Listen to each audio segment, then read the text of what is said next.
어떤 한 마을이 있었는데요. 이 마을은 아주 유명한 것이 있었어요. 무엇이 유명하냐면은 마을 사람들끼리 사이가 좋지 않기로 유명한 그런 마을이었어요. 마을 사람들이 모이기만 하면 서로 헐뜯고 이간질하고 싸우는 걸로 아주 유명한 그런 마을입니다. 어느 날 이 마을에 아주 오랫동안 살았던 사람이 이런 싸움에 지쳐서 그 마을을 떠나서 다른 마을로 이사를 가기로 결정을 했습니다. 이사를 가면서 그런 마을 사람들한테 이렇게 말을 했어요. 이 동네는 사람 살 곳이 못 된다. 이 동네 사람들은 모두 무식하고 무례하고 말도 많고 욕심도 많고 교만하고 이해할 줄도 모르고 양보할 줄도 모르고 용서할 줄도 모르고 시기하고 질투하고 싸움질만 한다. 이 교회를 떠나게 돼서 후련하다 하면서 교회가 아니라 이 동네를 떠나게 돼서 후련하다 하면서 이제 이 동네를 떠났어요. 근데 이 사람이 그 온갖 저주를 퍼붓고 그 동네를 떠났는데 그 사람이 떠난 다음에 놀라운 일이 벌어졌습니다. 동네가 더 이상 싸우질 않는 거예요.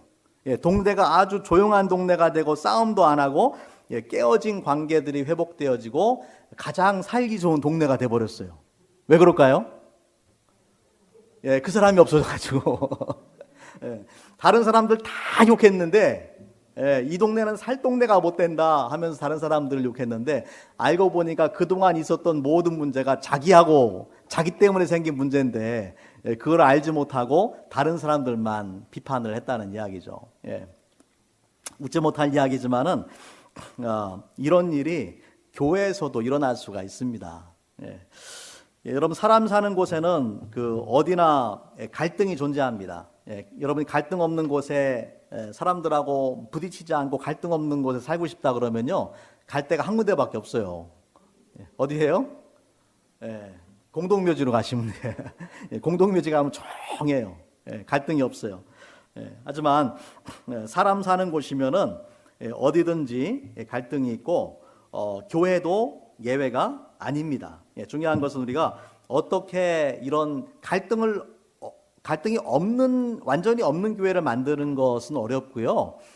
그런 갈등이 있을 때에 어떻게 성숙한 모습으로, 성경적인 모습으로 갈등에 대처하는가가 중요한 거죠. 그래서 이러한 우리가 성숙한 모습으로 갈등을 대처해 나갈 때에 하나님 주시는 그 사명을 우리가 잘 감당할 수 있고 또 하나님 기뻐하시는 교회가 될 줄로 믿습니다. 오늘 우리가 함께 읽은 그 느헤미야 5장의 말씀에 보면은요, 어떻게 우리가 이런 갈등을 해결해야 되는지를 잘 설명을 해주고 있는 좋은 말씀이에요. 여러분, 교회는 사명 공동체 또는 그 비전 공동체입니다. 하나님께서 교회가 함께 이루어야 나가야 될 그런 사명과 비전을 주셨어요. 우리가 함께 본 그 느헤미야서에서는 이 느헤미야와 이스라엘 백성이 이루어야 될 그런 비전이 뭐였냐면은 예루살렘 성벽을 재건하는 그런 비전을 주셨어요. 그렇죠? 예루살렘 성벽을 재건해라. 하지만 여러분, 우리가 기억할 것은 하나님이 우리한테 비전을 주셨다고, 사명을 주셨다고 해서 모든 일이 순조롭게 아무 문제도 없이 진행되는 것은 결코 아니더라는 것이죠. 우리가 성경에 나오는 많은 사명받은 사람들의 이야기를 보면은요, 반대가 있고 핍박이 있고 고난이 있었어요. 그런 것들을 하나하나 이겨나가면서 사명 감당하는 것이지, 하나님이 사명 주셨다고 아무런 문제가 없는 것이 아니에요. 오늘날 교회도 마찬가지입니다. 여러 가지 많은 문제들이 있죠. 특별히 왜 그러냐 하면은 마귀가 교회가 잘 되는 것을 두고 볼 수가 없어요. 마귀는 교회가 잘 되면 배가 아파요. 반드시 교회를 파괴하려고 하는 것이 이 마귀의 그런 목적입니다. 느헤미야와 그 예루살렘 거민들도 마찬가지였죠. 우리가 지난 시간에 보았지만은 그 느헤미야 4장에 보면은 이 산발락과 도비아와 같은 그 이스라엘 족들이 이스라엘 민족이 성벽 재건하는 것을 어떻게 해서든지 막으려고 했어요. 처음에는 조롱도 하고 또 실제로 공격하려고 그런 계획도 세웠던 것을 우리가 말씀을 볼 수가 있습니다. 하지만 그런 그 외부적인 공격에도 불구하고 느헤미야와 이스라엘 백성들이 하나가 되어서 전쟁에 준비해 가면서 어려움을 극복해 가면서 그렇게 이제 성벽 재건을 계속 해나갔던 것을 느헤미야 4장에서 볼 수가 있었죠. 하지만 여러분, 마귀의 공격은 외부로부터만 오는 것이 아니라 내부에서도 일어납니다. 외부에서 오는 공격보다 내부에서 일어나는 갈등과 문제가 더 심각하고 더 위험합니다. 오늘날 교회들이 깨어지는 것도 외부적인 환경적인 문제 때문에 교회가 깨지는 경우는 거의 없어요. 오히려 외부적으로 힘든 일이 닥치면 교회가 똘똘 뭉칠 수가 있어요. 문제는 교회 안에서 일어나는 문제들이에요. 성도들 간에 일어나는 갈등들, 그러한 문제들이 이제 더 심각한 문제고 교회에 치명적이 될 수 있다라는 것을 기억을 해야 됩니다. 그래서 우리가 늘 전에도 말씀드렸지만은 이 고린도전서 1장 10절 말씀에 보면은 이 저기가 안 되네요 오늘. 쭉 내려가서 한번 더 내려가 보세요, 집사님. 더 내려가서 고린도전서 1장 10절 말씀 같이 한번 읽어볼까요? 시작. 형제들아, 내가 우리 주 예수 그리스도의 이름으로 너희를 권하노니 모두가 같은 말을 하고 너희 가운데 분쟁이 없이 같은 마음과 같은 뜻으로 온전히 합하라. 하나님 주신 사명을 감당하는 것도 중요하지만 같은 마음과 같은 뜻으로 온전히 합하지 않으면 아무것도 할 수가 없습니다. 아무리 실력이 좋은 선수들을 스카웃해서 데려와도 그 축구팀에서 팀워크가 이루어지지 않으면은 서로 잘났다고 공을 다른 선수한테 주지 않고 자기만 골을 넣으려고 하면 안 되잖아요. 마찬가지로 우리가 먼저 교회가 사랑으로 하나가 되고 또한 믿음으로 하나가 되고 사명으로 하나가 될 때만 하나님 주신 사명들을 감당할 수 있게 되는 것입니다. 자, 오늘 우리가 함께 읽은 이 본문의 말씀 그 5장에는요, 이 내적인 갈등이 이제 일어났어요. 4장에서는 외부적인 그 공격이 있었고 5장에서는 내적인 갈등이 일어납니다. 자, 우리가 기억할 것은 6장에 가면요, 성벽이 완성이 돼요. 그러니까 성벽의 건축이 얼마 남지 않았어요. 완공이 얼마 남지 않았어요. 하나님 주신 사명을 감당하는 것이 얼마 남지 않았어요. 하지만 마귀가 끝까지 집요하게 방해하더라는 거죠. 우리가 경계를 절대로 늦추면 안 된다라는 것을 기억을 해야 됩니다. 여러분, 교회 갈등에 관한 문제를 우리가 생각할 때에 우리가 먼저 기억할 것이 있는데, 내부적인 갈등에는 크게 두 가지가 있습니다. 하나는 본질적인 문제이고 또 하나는 비본질적인 문제예요. 교회의 본질이 뭐겠습니까? 교회의 본질은 예배와 말씀과 기도와 또 사랑의 교제와 전도와 선교와 영적인 부흥과 각성과 이런 게 본질이잖아요. 이거를 추구해야 돼요. 그런데 안타깝게도 교회 안에서 일어나는 이 분쟁이나 갈등의 대부분의 문제들은 그런 문제들이 아니에요. 카펫 색깔을 뭘로 깔 거냐, 피아노를 여기다 둘 거냐, 여기다 둘 거냐, 또 음식을 뭘 먹을 거냐, 이런 거 가지고 싸우지, 중요한 문제 가지고 싸우는 경우들이 거의 없어요. 어떤 분은, 제가 다른 교회에서 들어보니까, 평상시에 이제 두 분이 좀 관계가 안 좋았어요. 교회 안에서. 근데 이제 비빔밥을 같이 하는데, 관계 안 좋은 분 중에 한 분이, 계란을 부쳐오기로 했나 봐요. 계란.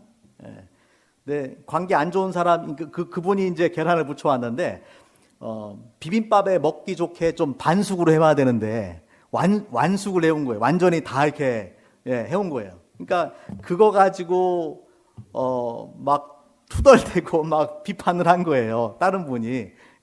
그래서 두 분이 막 싸워가지고, 둘 다 이제 교회를 안 나오는 그런 일이 참 웃지 못할 일이 있었다고 하더라고요.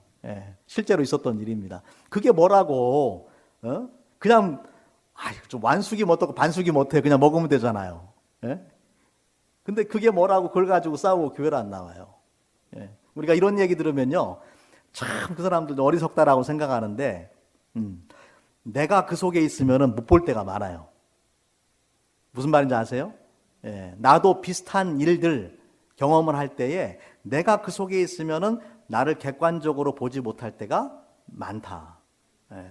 그래서 우리가 우리가 영적으로 깨어있지 않으면요, 마귀가 언제든지 누구든지 공격의 대상으로 삼을 수가 있고 우리가 마귀의 희생양이 될 수 있다는 것을 기억을 해야 됩니다. 한번 같이 따라해 봅니다. 사소한 일에 목숨 걸지 말자. 사소한 거는 이건 아무것도 아니야 해버려야지 거기다 막 목숨 걸고 막 싸우면 안 돼요. 자, 오늘 말씀 속에 이제 먼저 크게 두 부분으로 제가 말씀을 나눌 텐데, 첫 번째는 뭐냐면 느헤미야와 이스라엘 백성들이 가지고 있는 내적인 문제가 지금 무엇인가를 볼 것이고, 두 번째는 어떻게 이 문제를 해결했는가, 지혜롭게 해결했는가를 한번 보기를 원합니다. 자, 우리 먼저 1절 말씀해 보니까 그때의 백성들이 그들의 아내와 함께 크게 부르짖어 그들의 형제인 유다 사람들을 원망하는데, 누구를 원망합니까? 형제인 유다 사람들을 원망한다. 다시 말하자면은 산발랏이나 도비아와 같은 적들이 지금 공격해오는 상황이 아니에요. 이거는 지금 믿음의 공동체 안에서 일어나는 원망, 서로에 대한 원망들이 지금 일어나는 거예요. 어떤 말들이 오고 가냐면, 어떤 사람은 말하기를 우리와 우리 자녀가 많으니 양식을 얻어먹고 살아야 하겠다. 지금 이제 크게 이제 세 가지 문제가 대두가 되는데, 첫 번째는 뭐냐면은 먹을 양식이 없다라는 것입니다. 먹을 양식. 지금 성벽 건축으로만도 굉장한 에너지를 소비하고 있잖아요. 그 일을 하는 게 힘드니까. 거기다가 먹을 양식이 없다라고 그렇게 이야기합니다. 또 그다음 3절, 어떤 사람들은 말하기를 우리가 밭과 포도원과 집이라도 저당 잡히고 이 흉년에 곡식을 얻자. 지금 흉년까지 들은 거예요. 먹을 것이 없는데 흉년이 있어. 또 어떤 사람들은 말하기를 우리는 밭과 포도원으로 돈을 빚내서 왕에게 세금을 바쳤도다. 먹을 것도 없고 흉년도 들었는데 거기다 왕한테 세금까지 내야 돼. 지금 여러 가지 문제가 겹치는 거죠. 뿐만 아니라 5절 말씀에 보면은 우리의 육체도 우리 형제의 육체와 같고 우리 자녀도 그들의 자녀와 같거늘 이제 우리 자녀를 종으로 파는도다. 우리 딸 중에 벌써 종된 자가 있고 우리의 밭과 포도원이 이미 남의 것이 되었으나 우리에게는 아무런 힘이 없도다 하더라. 자, 어떤 상황이냐면요, 지금 이 세 가지 문제들, 첫 번째는 흉년으로 인한 그 식량난이 있었고, 그럼에도 불구하고 이 페르시아 왕국, 바사 왕국에 세금을 내야 되는 이런 고충이 있었고요. 그런데 이런 사람들의 어려움을 틈타서 부자들이 가난한 사람들을 착취한 거예요. 어떻게 착취했냐면은 첫 번째는 돈을 빌려주면서 고리대금 사업을 하는 겁니다. 그들에게 식량을 주면서 이자를 갚도록 하는 거예요. 그리고 이자를 갚지 못하면은 빚을 진 사람의 자녀들을 종으로 삼는 거예요. 지금 이 부자들이 가난한 사람들을 착취한, 같은 동포끼리, 같은 형제들끼리 이렇게 그들이 어려운 틈을 타서 돈을 더 벌려고 하고 그들의 자녀들을 자기들의 종으로 만들려고 하는 그런 일이 벌어지게 된 것이죠. 그래서 하지만 이러한 행위는 성경에서 이미 금한 것이에요. 율법에 의하면은 이 동족끼리, 유대인들 동족끼리 이자를 받고 돈을 꾸어주지 못하게 되어 있습니다. 그리고 서로를 종으로 부리지 못하게 하셨어요. 예를 들면은 신명기 23장 19절에 보면 이렇게 말씀을 합니다. 내가 형제에게 꾸어주거든 이자를 받지 말지니, 곧 돈의 이자, 식물의 이자, 이자를 낼 만한 모든 것에 이자를 받지 말 것이라.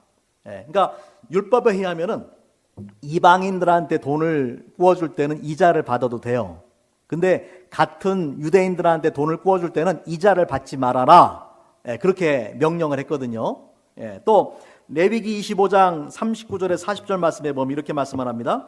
너와 함께 있는 내 형제가 가난하게 되어서 내게 몸이 팔리거든 너는 그를 종으로 부리지 말고 품꾼이나 동거인과 같이 함께 있게 하여 희년까지 너를 섬기게 하라. 희년이 되면은 다 풀어주는 것이죠. 다시 말하자면은 돈이 없어서 가난하게 되어서 몸이 팔리면은 와서 일은 하되 종으로 삼지 말아라라는 거예요. 돈을 주고 일을 하라는 이야기죠. 이것이 이제 이러한 성경적인 원리고 하나님께서 모세를 통해서 이런 율법을 주셨음에도 불구하고 부자들이 가난한 사람들의 고충을 생각하지 않고 그거를 기회로 삼은 거예요. 기회로 삼아서 이자를 받고 돈을 빌려주고 또 그렇게 돈을 갚지 못하면은 그 자녀들을 종으로 삼게 된 것이죠. 자, 이런 어려움들로 인해서 가난한 사람들이 원성이 잦아지고 또 느헤미야 앞에 나가서 이런 이야기를 호소를 이제 하는 상황이 된 것입니다. 내적인 갈등이 일어나게 된 상황이죠. 자, 이러한 상황을 어떻게 느헤미야가 해결했는지를 한번 보기를 원합니다. 여러분, 갈등이 일어나면은 빨리 해결해야 돼요. 갈등을 빨리 해결하지 않으면은 나중에는 골마 터집니다. 문제가 있을 때는 뿌리를 내리지 못하도록 빨리 해결하는 것이 가장 중요합니다. 우리 성경에도 보면은 이 사도행전에 보면은 초대교회가 몇 번의 위기가 있었어요. 첫 번째 위기가 뭐냐면 사도행전 6장에 나오는 위기입니다. 헬라파 유대인과 히브리파 유대인 사이에 갈등이 있었죠. 교회 안에서 규제를 해주는데 히브리파의 과부들에게만 도움이 가고 헬라파 사람들에게 도움이 가지 않았거든요. 그것으로 인해 가지고 히브리파 사람들하고 헬라파 사람들 사이에 이런 갈등이 있었어요. 그때에 이 사도들이 어떻게 합니까? 7명의 지혜로운 사람들을 선택을 해서 우리가 흔히 7집사라고 생각을 하는데 그 사람들을 선택해서 이 구제하는 문제나 그런 문제들을 해결할 수 있도록 하는 것이죠. 그리고 사도들은 말씀과 기도에 전념할 수 있도록 그렇게 문제를 해결합니다. 또 사도행전 15장에 가면요, 기독교 역사상 최초의 종교회의가 일어나는데 이 종교회의의 배경이 뭐냐면은 이방인들한테 복음을 전할 것이냐 말 것이냐, 또 이방인들한테 복음을 전할 때 율법을 지키도록 요구할 것이냐 말 것이냐, 이 문제를 가지고 이제 큰 이슈가 된 거예요. 그래서 베드로와 야고보와 또 12사도들, 또 이 바울과 바나바 이런 사람들이 모여서 예루살렘에서 종교 회의를 하고 그 문제를 빨리 해결한 것을 우리가 볼 수가 있습니다. 평화적으로 해결을 했죠. 우리가 교회 안에서, 주의 몸된 교회 안에서 일어나는 문제들에 대해서 되도록 빨리 해결해야 된다. 자, 느헤미야는 어떻게 이 갈등을 해결했는가 한번 같이 볼게요. 첫 번째는 뭐냐면 5가지 원리들을 제가 오늘 말씀을 드리겠습니다. 첫 번째는 뭐냐면은 문제를 파악하기 위해서 경청해야 됩니다. 문제를 파악하기 위해서 경청하라. 오늘 말씀해 보면은 자, 1절 한번 볼까요? 1절 보면은 2절 말씀해 보니까 어떤 사람은 말하기를, 그 다음에 2절, 3절 한번 보여주세요. 2절에는 또 어떤 사람은 말하기를, 4절에도 어떤 사람은 말하기를, 이 사람 저 사람 여러 가지 지금 이야기를 하는데 이거를 느헤미야가 다 경청해서 듣는 거예요. 여러분, 문제 해결의 첫 번째 단계는 뭐냐면은 문제를 파악하는 것입니다. 우리가 종종 문제조차도 제대로 파악하지 않은 상태에서 급하게 해결책을 내어놓으려고 하는 경우도 많아요. 어떤 경우들은 이런 갈등들이 잘못된 소문이나 오해에서 비롯되는 경우도 너무나 많아요. 제대로 듣지 않고 급하게 문제를 해결하려고 해서 더 문제를 심각하게 만드는 경우들도 많습니다. 여러분, 소문이라는 것은 한 단계 한 단계 지나다 보면 눈덩이처럼 막 불어나게 돼 있잖아요. 그래서 정확하게 문제를 파악하는 것이 중요한데 그러기 위해서 먼저 들어야 돼요. 애들도 싸우면요, 서로 잘못 없다고 서로 저기 시스터들이 잘못했다고 막 얘기합니다. 그럼 어떻게 해야 되냐면은 얘 말도 들어보고 얘 말도 들어봐야 돼요. 섣부르게 판단하지 말고 먼저 잘 들어서 왜 어떤 문제가 생겼는지에 대해서 문제 파악을 해야 되는 거죠. 자, 그리고 첫 번째 단계는 경청함으로 문제가 무엇인지를 파악하라. 두 번째 단계는 뭐냐면 말하기 전에 또는 어떤 행동을 취하기 전에 깊이 생각하라. 이 이스라엘 백성들, 특별히 가나안 사람들의 이야기를 듣고 오늘 말씀에 이제 6절 말씀에 보면은요, 느헤미야가 백성의 부르짖음과 이런 말을 듣고 크게 노하였다라고 말합니다. 화가 난 거예요. 크게 노하였다. 그런데 이런 말을 듣고 크게 노하였으나 분노한 거예요. 분노했지만 그 다음 말씀 한번 볼게요. 깊이 생각하고. 여러분 여기 중요한 원리가 있는데, 여러분 화날 때는 말을 하면 안 돼요. 여러분이 화가 날 때는 말을 하시면 안 돼. 화가 나면은 그 화가 사라질 때까지는 말을 하면 안 돼요. 먼저 하나님 앞에 가서 기도하고, 그 분노하는 가운데서 말을 하면은 우리가 이 실수를 할 확률이 많습니다. 그러니까 느헤미야가 화가 났지만은 말하기 전에 어떻게 했다고요? 깊이 생각했다. 우리 한국 속담에 그런 말이죠. 삼고 일어나라, 그런 말 있잖아요. 3번 생각하고 한 번 말하라. 근데 3번 생각이 아니라 한 번도 생각 안 하고 말하시는 분들도 있어요. 3번 생각하고. 특별히 화가 날 때에 더 우리가 깊이 생각하고 말해야 된다라는 것이죠. 느헤미야가 끓어오르는 분노가 있었지만은 그것을 그대로 표출하지 않고 말과 행동으로 옮기기 전에 깊이 생각합니다.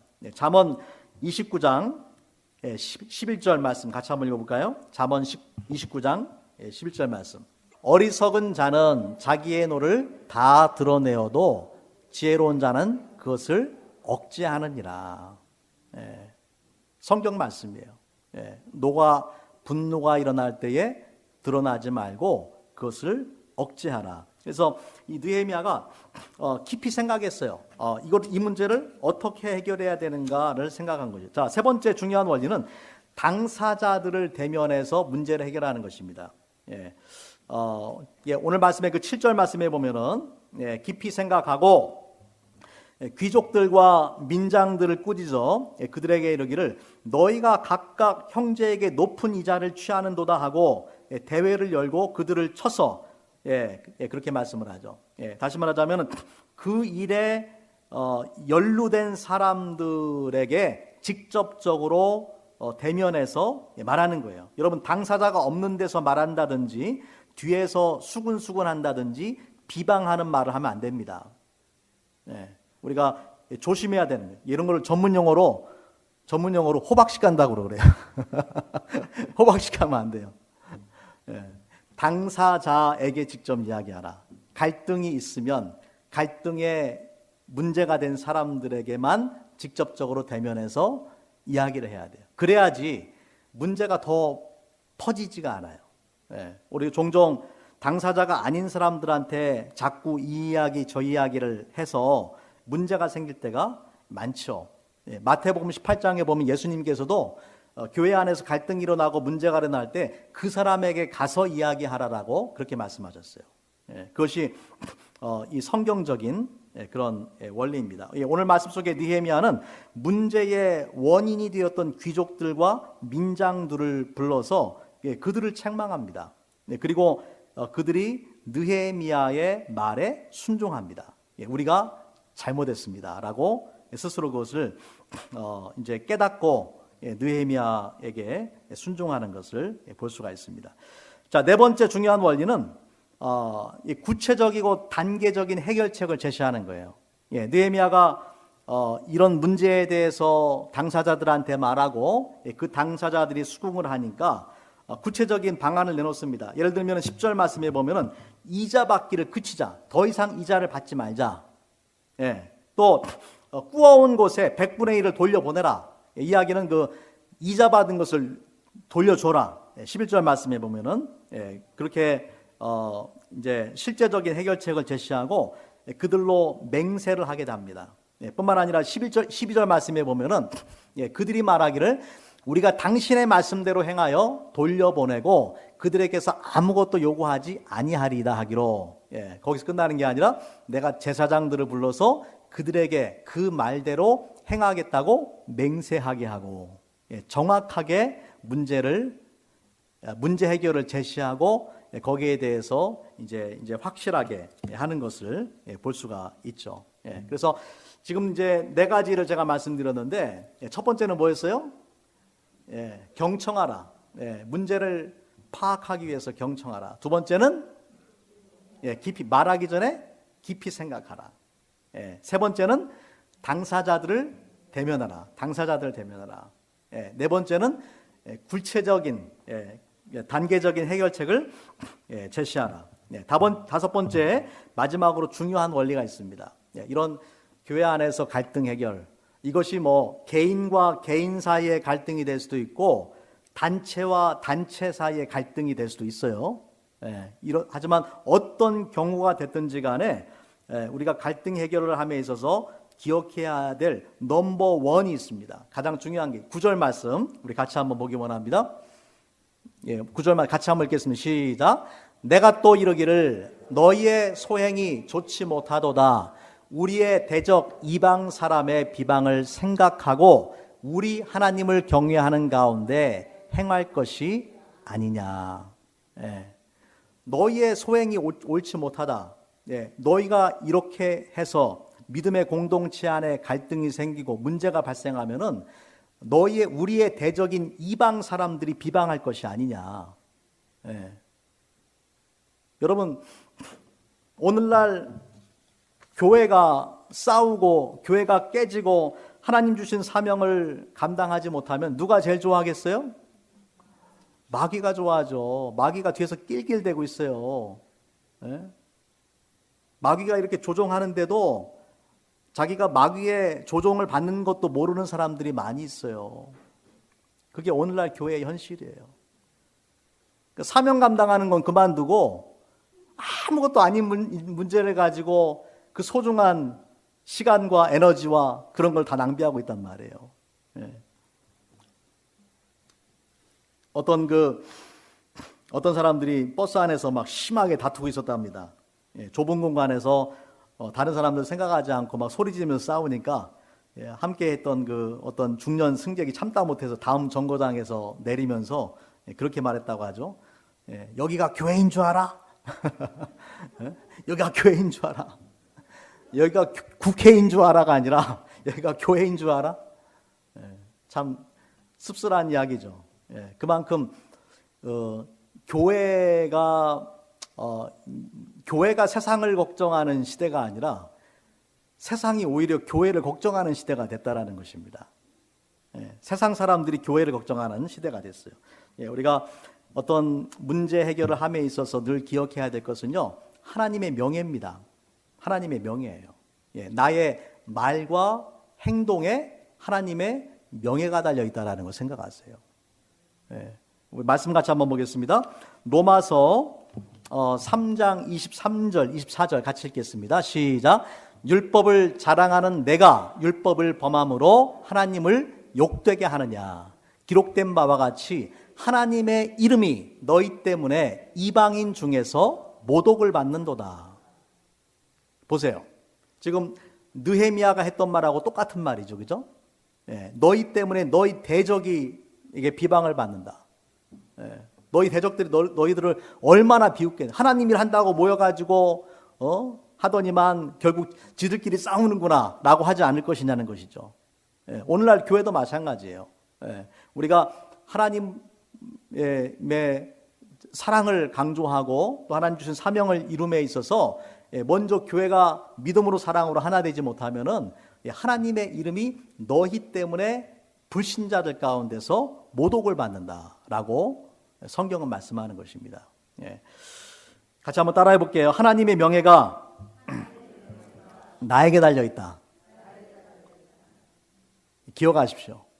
예. 하나님의 명예가 나에게 달려 있어요. 내가 어떻게 말하고 내가 어떻게 행동하는가에 하나님의 명예가 달려 있어요.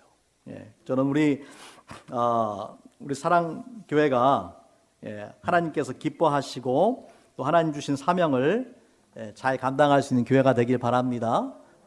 그러기 위해서는 먼저 우리가 믿음으로 사랑으로 하나 되는 게 필요합니다.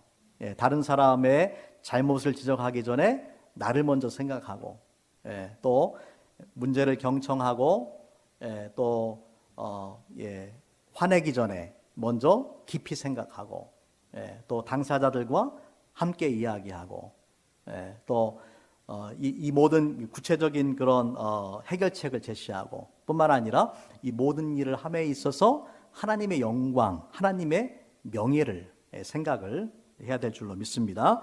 같이 한번 기도하겠습니다.